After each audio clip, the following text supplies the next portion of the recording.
नमस्कार दोस्तों, welcome to यज्ञ इन्वेस्टमेंट एकेडमी। इस वीडियो में हम बात करने वाले हैं एक आईपीओ के एनालिसिस की। राइट, मीशो लिमिटेड का आईपीओ अब आज से शुरू हो चुका है एंड इसके ऊपर हम एक डिटेल्ड वीडियो आपके सामने ला रहे हैं कि बिजनेस क्या है, कैसे इसके ऑपरेशनल मेट्रिक्स है, कैसी ग्रोथ है, वैल्यूएशंस कैसे हैं, पॉजिटिव्स नेगेटिव्स, ये सारी चीज़ों की बात इस वीडियो में होगी। सबसे पहले हम शुरुआत करते हैं बात करते हुए ऑब्जेक्ट्स ऑफ द इशू के, कि ये इशू जो है उसके डिटेल्स क्या है, आईपीओ के डिटेल्स क्या है, इसकी बात सबसे पहले करेंगे। तो इशू साइज इस आईपीओ का है 5,421 करोड़, जिसमें से ऑफर फॉर सेल है 1,171 करोड़। यानी पूरे इशू की अगर तुलना करें to the offer for sale, तो ऑफर फॉर सेल जो है वो 22% है। बाकी सारा जो पैसा है वो कंपनी में जाने वाला है। राइट, अब कंपनी इस पैसे का क्या करेगी? इस पैसे से कंपनी मेनली उनका जो टेक्नोलॉजिकल इंफ्रास्ट्रक्चर है उसको जो है वो बूस्ट करने वाली है। कुछ ग्रोथ इनिशिएटिव्स है, वर्किंग कैपिटल रिक्वायरमेंट्स है, जनरल कॉर्पोरेट पर्पसेस है,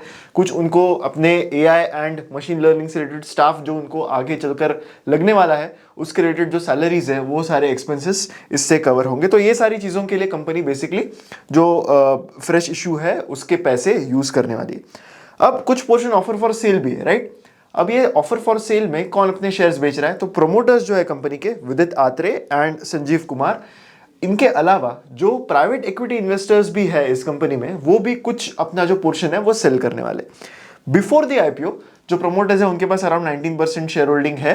विदित आत्रे एंड संजीव कुमार, उनके पास अराउंड 19% शेयर होल्डिंग है and post IPO that will go down to somewhere around 15 to 16%। Currently इस आईपीओ का GMP, right, grey market premium is around 40%। तो अगर आपको सिर्फ आईपीओ में जीएमपी देखकर एनालिसिस करना है तो आपके लिए वीडियो यहीं पर खत्म होगा। लेकिन अगर आपको कंपनी जाननी है, इंडस्ट्री जाननी है, वैल्यूएशंस जानने हैं, पॉजिटिव्स नेगेटिव्स, ये सारी चीजें देखकर आपको अगर डिसीजन लेना है तो ऑफ कोर्स वीडियो एंड तक जरूर देखिए। वीडियो में आगे बढ़ने से पहले मैं आपको बता दूं कि हमारी वेबसाइट investchetnya.in पर कई research products like model portfolio, stockometer, fundometer आप सब्सक्राइब कर सकते हैं एंड करंटली इसके ऊपर कुछ डिस्काउंट्स भी चालू है। MP50 ये कूपन कोड अगर आप यूज करते हो तो आपको 50% का डिस्काउंट मिलेगा।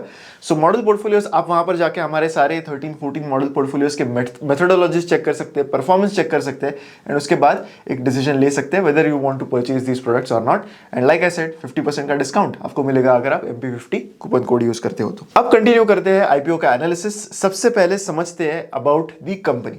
मीशो ये जो कंपनी है इसके बारे में कुछ इंपॉर्टेंट और कुछ बहुत ही माइंड बॉगलिंग मेट्रिक्स हमें समझ में आते हैं एंड इनफैक्ट इस आईपीओ के एनालिसिस के दौरान, इस आईपीओ के प्रोस्पेक्टस को पढ़ने के दौरान मुझे एक्चुअली रियलाइज हुआ कि ये कंपनी एक्चुअली कितनी बड़ी हो चुकी है एंड कितनी ह्यूमंगस है एंड ई कॉमर्स स्पेस में it has really carved out a name for itself. Right, company के पास currently annual transacting users around 23 crore है। ये एक बहुत बड़ा आंकड़ा है and we need to understand the scale of this business has become so big. 23 crore customers is not a joke, specially in a country जहां पर अराउंड 140-150 मिलियन 140-150 करोड़ की पॉपुलेशन है। तो 23 करोड़ के इनके एक्टिव एनुअल ट्रांजैक्टिंग यूजर्स है। राइट, अराउंड 7 लाख सेलर्स इनके platform पर है। लॉजिस्टिक पार्टनर्स की अगर बात करें तो डिलीवरी एजेंट्स 1 लाख से भी ज्यादा, एक्टिव लॉजिस्टिक प्रोवाइडर्स 18,000 से भी ज्यादा, इनफैक्ट 50,000 से भी ज्यादा कंटेंट क्रिएटर्स मीशो के साथ टाइड अप है। ये बिजनेस क्या है? This is I am sure आप में से ऑलमोस्ट सब वाकिफ होंगे कि मीशो का बिजनेस एग्जैक्टली क्या है। ये एक टेक्नोलॉजी ड्रिवन ई कॉमर्स का प्लेटफॉर्म है। बेसिकली प्लेटफॉर्म ये इनका बिजनेस है जो कनेक्ट करता है सेलर्स को, लॉजिस्टिक पार्टनर्स को, कंटेंट क्रिएटर्स को, सब जो लोग हैं विद इन द बिजनेस उनको कंज्यूमर्स से कनेक्ट करता है। तो मीशो यही ब्रांड के अंडर ये ऑपरेट करते हैं एंड ये एक जीरो कमीशन मार्केट प्लेस है। ये इनका एक बहुत ही एक अलग जो एक यूनिक यूएसपी जैसे हम कहते हैं, यूएसपी इनका यही है कि एक जीरो कमीशन मॉडल है। क्योंकि अगर आप जोमैटो जैसे बिजनेस की बात करें या फिर कोई भी प्लेटफॉर्म बेस्ड बिजनेस की बात करें, पॉलिसी बाजार जैसे बिजनेस की बात करें, तो यू विल ऑलवेज सी कि रेस्टोरेंट्स या फिर जो इंश्योरेंस कंपनीज है, they will always be complaining कि उनको कितनी ज्यादा कमीशन देना पड़ता है इन प्लेटफॉर्म्स को। राइट, ये कॉमन कंप्लेंट आप हमेशा से देखोगे स्विगी या फिर जोमैटो जैसे किसी भी प्लेटफॉर्म के रिलेटेड ये चीज होती है। आप कोई भी रेस्टोरेंट में जाके बात कर लो कि आपको जोमैटो स्विगी से इतने ऑर्डर्स आते हैं, but they always be complaining about the commission that they have to pay to Zomato and Swiggy. अब इनका एक यूएसपी ये है कि ई कॉमर्स में ये एक जीरो कमीशन मॉडल पर ऑपरेट करते हैं, जिससे एक अफोर्डेबल प्राइसिंग वो दे पाते हैं। राइट, तो ये जो प्लेटफॉर्म है that provides wide variety of products from unbranded and regional products to even national brands. And इनका एक मेन प्रोपोजिशन ये है कि in spite of being e commerce, right, it does not cater to the top tier cities, metro cities, top 8 cities के अलावा tier 2, tier 3, right, even small villages में मीशो का एक बहुत ही मेजर ब्रांड प्रेजेंस अब बन चुका है। तो इनका एक टेक्नोलॉजी फर्स्ट ऑपरेशन मॉडल है जिससे ये अपनी ऑर्डर फुलफिलमेंट की कॉस्ट लो रखते हैं and small businesses and home based entrepreneurs को भी केटर कर पाते हैं। इस वजह से इनका एक इन हाउस लॉजिस्टिक प्लेटफॉर्म भी है कॉल्ड वाल्मो, जिसकी बात हम आगे करेंगे। तो मीशो को अगर हम देखें तो इनका बिजनेस एक सिंपलिस्टिक वे में कुछ इस तरह से फंक्शन करता है। There are consumers, right, people like you and me, जिनको कोई चीज़ खरीदनी होगी, whether it is apparel, whether it is home furnishings, right, या फिर whether it is beauty products, right. तो वो मीशो के प्लेटफॉर्म पे जाते हैं। मीशो की ऐप है, मीशो की वेबसाइट है, जहाँ से एक चेकआउट वैल्यू उनकी बनती है। अगर उन्होंने 4 या 5 कपड़े खरीदे तो वो उनकी चेकआउट वैल्यू बनती है, जो पैसे मीशो के पास जाते हैं। अब मीशो वो पैसे सेलर को देता है, right. So checkout fees less the fees for the services provided and applicable tax, क्योंकि मीशो खुद कुछ मैन्युफैक्चरिंग नहीं कर रहा है, it is just a market place, it is just a platform. तो जो सेलर्स उनके प्लेटफॉर्म पर है, उनके जिसके प्रोडक्ट्स आप खरीद रहे हो, उनको वो पैसे जाते हैं after deducting the fees for the services provided. इसे मीशो बेसिकली फुलफिलमेंट फी कहता है। अब ये जो फी है that helps Meesho fund the cost for logistics, क्योंकि सेलर के पास से आप तक चीजें पहुंचानी भी तो है, राइट। तो वो कॉस्ट तो इनकर करना है, वो मीशो इनकर करेगा, right. And it also pays for content creators. So बहुत सारे जो कंटेंट क्रिएटर्स है वो अपने कंटेंट की मार्केटिंग मीशो के प्रोडक्ट्स यूज करके करते हैं, जहां पर वो कई बार रेफरल कोड यूज करते हैं। तो उस रेफरल कोड के थ्रू अगर कोई सेल होती है तो उसका कमीशन जो है वो कंटेंट क्रिएटर्स को जाता है। इसके बाद जो भी बचता है वो कंपनी का मार्जिन है। तो क्यों मैं कह रहा था कि इनके नंबर्स इतने माइंड बॉगलिंग है। एनुअल ट्रांजैक्टिंग यूजर्स, जैसा कि मैंने कहा था, they are currently more than 23 crores. 23 crores annual transacting customers. Annual transacting sellers are currently more than 7 lakhs. FY25 में 183 crore orders प्लेस किए गए on Meesho. 183 crore orders, right. In fact जो ग्रोथ है in the orders that were placed, वो भी एक काफी अच्छी ट्रैजेक्टरी दिखा रही है। मोर देन 30% की ग्रोथ यहाँ पर दिख रही है। ऑर्डर फ्रीक्वेंसी, एक transacting user on an average एक साल में 9 बार ऑर्डर कर रहा है from Meesho. these kind of numbers, ये annual transacting users and order frequency, these kind of numbers are kind of a dream for a platform business, and Meesho has done this so easily, right? Of course business Meesho का भी कोई easy नहीं रहा है, but ऐसे business they often fly under the radar. हमें बड़े earning businesses पता होते हैं, but they have definitely cracked something in India's e commerce business that is worth admiring, right. Gross market value, तो जितने भी प्रोडक्ट्स बेचे जा रहे हैं उनकी वैल्यू कितनी है जो मीशो के प्लेटफॉर्म से बेचे जा रहे हैं, तो that is around 50,000 crores for FY25। For the 6 months of FY26 this is around 33,000 crores। Net market value, तो इसमें से जो भी डिस्काउंट्स है वो डिडक्ट होने के बाद जो भी बचता है, जो भी रिटर्न्स होते हैं, वो सारे निकालने के बाद अराउंड 19,000 crores के आसपास का नेट मार्केट वैल्यू इनका रहा है। सो इसमें भी जो ग्रोथ है वो भी इनकी काफ़ी अच्छी रही है। इन FY25 this was around 29% and 6 months of FY26 this is around 44%। अब जो बिजनेस है मीशो का वो एक फ्लाई व्हील हम कहते हैं कि कैसे बिजनेस के ड्राइवर्स फंक्शन कर रहे हैं, राइट। तो क्या चीजें हैं जो ड्राइव कर रही है कंपनी का बिजनेस, ये हम उनके फ्लाईव्हील से समझ पाते हैं। So better pricing and assortment, तो अगर हम किसी एक पॉइंट से शुरुआत करें, लेट्स से कि बेटर प्राइसिंग है। अगर मीशो बेटर प्राइसिंग दे पा रहा है अपने कस्टमर्स को, तो उससे क्या होगा, उससे ज्यादा कस्टमर्स आएंगे, राइट। ज्यादा कस्टमर्स अगर आते हैं तो उससे क्या होगा, ज्यादा ऑर्डर्स आएंगे, राइट। एवरेज ऑर्डर वैल्यू एक बहुत ही एनामोली है मीशो, क्योंकि अगर हम प्लेटफॉर्म बिजनेस देखें तो हर एक कंपनी जो है ना वो अपनी एवरेज ऑर्डर वैल्यू बढ़ाने की कोशिश करते हैं। क्यों, उसके पीछे एक सिंपल रीजन है। एवरेज ऑर्डर वैल्यू अगर बढ़ती है तो कंपनी के जो भी फिक्स्ड कॉस्ट है ना वो अपोर्शन करना इजी हो जाता है। आपकी वैल्यू की साइज अगर बढ़ जाए तो ऑब्वियसली कंपनी बहुत सारे कॉस्ट जो है अपने वो वहां पर न्यूट्रलाइज कर पाती है। लेकिन इनफैक्ट मीशो के बिजनेस में एवरेज ऑर्डर वैल्यू घट रहा है हर साल, लेकिन इससे हो ये रहा है कि इससे ऑर्डर फ्रीक्वेंसी जो है ना वो बढ़ रही है। आप पिछले स्लाइड में आप देख सकते हो कि कैसे ऑर्डर फ्रीक्वेंसी कंपनी की बढ़ते जा रही है। 7.51 से लेकर ये 8.62 हुई, ये 9.23 हुई, right. And for the 6 months of FY26 this is 9.7। एक user 9 times, almost 10 times order कर रहा है on the platform of Meesho on an average. तो कई यूजर्स ऐसे भी होंगे जो उससे कई ज्यादा कर रहे हैं, राइट। तो ये एक बड़ा फैक्टर रहा है इनके लिए। मोर ऑर्डर्स अगर आते हैं तो मोर सेलर्स भी आएंगे। नेटवर्क इफेक्ट हम इसे ही कहते हैं, एक बहुत इंपॉर्टेंट मोट है ये किसी भी बिजनेस का। तो इस वजह से ज्यादा सेलर्स आने से आप और भी बेटर प्राइसिंग दे पाते हो एंड बेटर असॉर्टमेंट दे पाते हो। इनफैक्ट ई कॉमर्स का स्पेस अगर हम देखें तो मीशो का यहाँ पर करंटली अराउंड 25% का मार्केट शेयर है, लगभग 25% का मार्केट शेयर है। किचन होम फर्निशिंग्स में अराउंड 23 से 25% का मार्केट शेयर है। ब्यूटी एंड पर्सनल केयर में 8 to 10% का मार्केट शेयर है। मीशो जैसे बिजनेस ने ये दिखा दिया है कि not average order value but engagement, right, user engagement, ये एक्चुअली कंपनी का रेवेन्यू ड्राइव कर रहा है। अगर हम इस फ्लाई व्हील को थोड़ा सा और एक्सटेंड करें तो कंपनी के और भी जो मूविंग पार्ट्स है उसमें जाए तो मोर कस्टमर्स अगर आते हैं तो मोर क्रिएटर्स भी आएंगे, राइट। अब इंस्टाग्राम आई एम श्योर आप में से बहुत लोग यूज करते होंगे, तो जो क्रिएटर कम्युनिटी है उनको यही चाहिए होता है कि कहां पर ज्यादा कंज्यूमर्स आ रहे हैं, राइट। ज्यादा कंज्यूमर्स आएंगे तो ज्यादा क्रिएटर्स आएंगे, ज्यादा क्रिएटर्स आएंगे तो बेटर डिस्कवरी होगी एंड उससे और भी ऑर्डर्स आएंगे, राइट। एक और मूविंग पार्ट इसमें यह है कि और ऑर्डर्स आने से, ज्यादा ऑर्डर्स आने से क्या होता है कि मोर लॉजिस्टिक पार्टनर्स की जरूरत आपको पड़ेगी। अगर आप किसी लॉजिस्टिक पार्टनर को कहें कि मेरी तरफ से आज 1 लाख ऑर्डर्स आपको भेजने हैं, तो आप ऑब्वियसली आपको कॉस्ट भी कम देगा वो, राइट, क्योंकि जितना वॉल्यूम ज्यादा उतना कॉस्ट कम।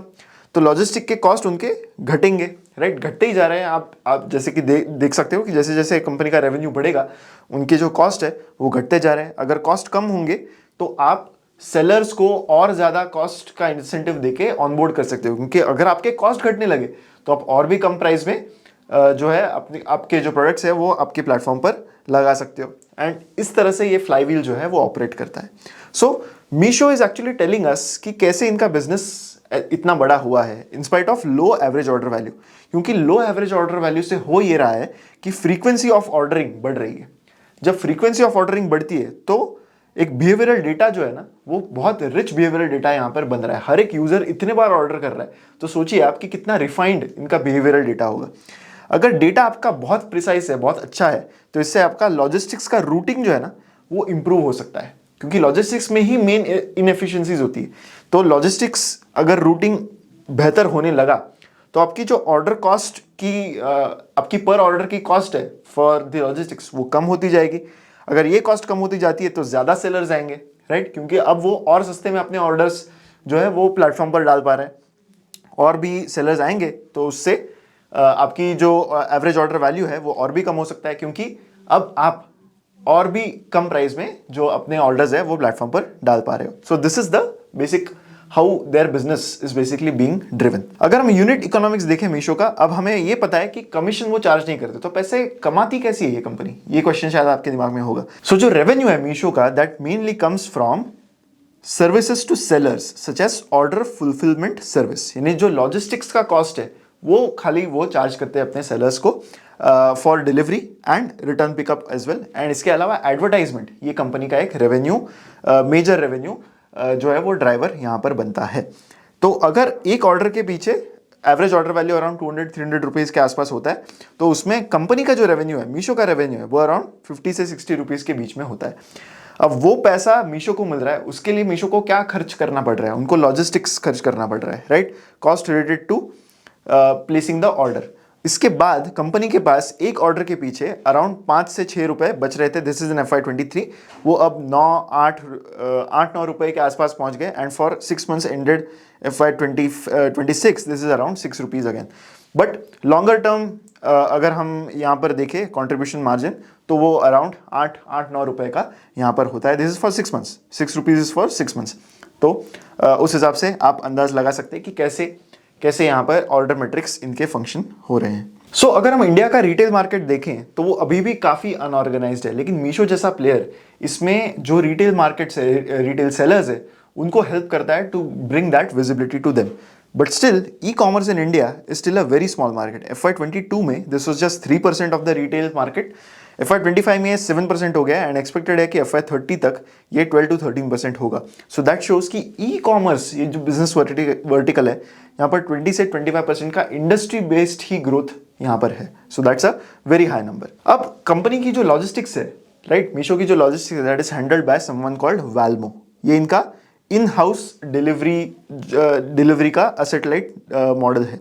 सो ऑर्डिनरीली लॉजिस्टिक बिजनेस क्यों मुश्किल है, क्योंकि यहाँ पर आपको बहुत सारी चीज़ें हैंडल करनी होती है, राइट। आपको जो वेयर हाउसेज है वो हैंडल करने होंगे, आपको सारी जो लास्ट माइल डिलीवरी की चीज़ें हैं, ट्रांसपोर्ट है, व्हीकल्स है, ये सारी चीज़ें हैंडल करनी होगी। लेकिन कंपनी के पास एक वैल्मो करके मॉडल है जहाँ पर they have tied up with lot of logistic companies. तो ये बेसिकली क्या करते हैं कि वेल्मो का एक पायलट होता है जो मीशो के सेलर से लेकर वेल्मो के एक हब तक लेके आता है, एंड यहाँ से चीज़ें जो है वो थर्ड पार्टी लॉजिस्टिक्स जो है वो ऑपरेट करते हैं।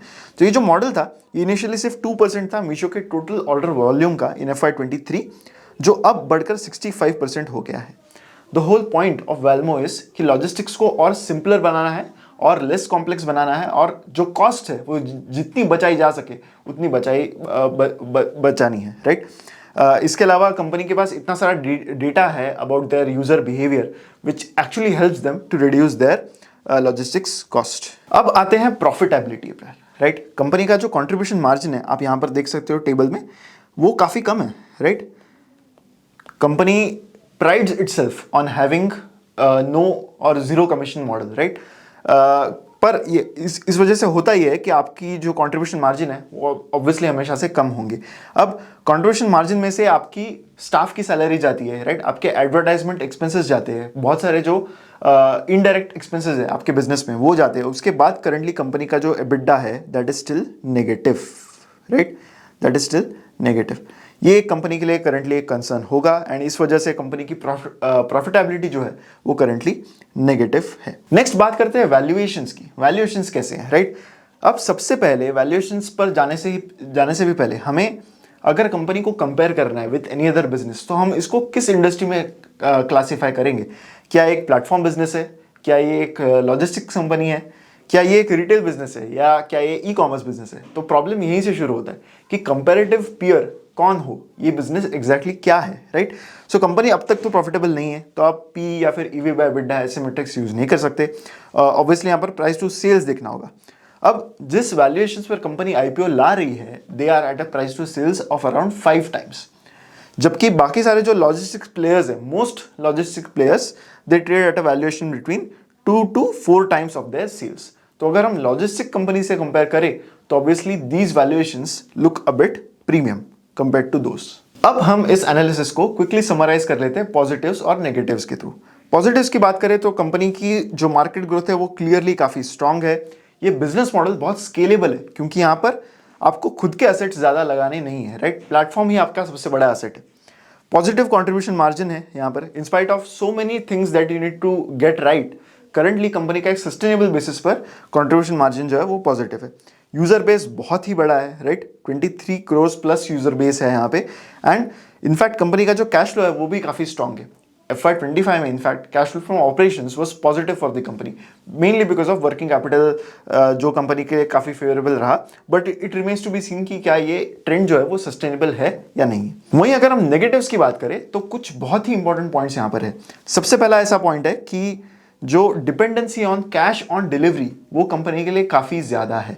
अब यहाँ पर एक मेजर इशू ये है कि कैश ऑन डिलीवरी के बेसिस पर ज़्यादा ऑर्डर्स जब होते हैं, right, for instance for the first half of FY26 इनके 72% orders were cash on delivery. FY25 में these were 77% orders which were cash on delivery.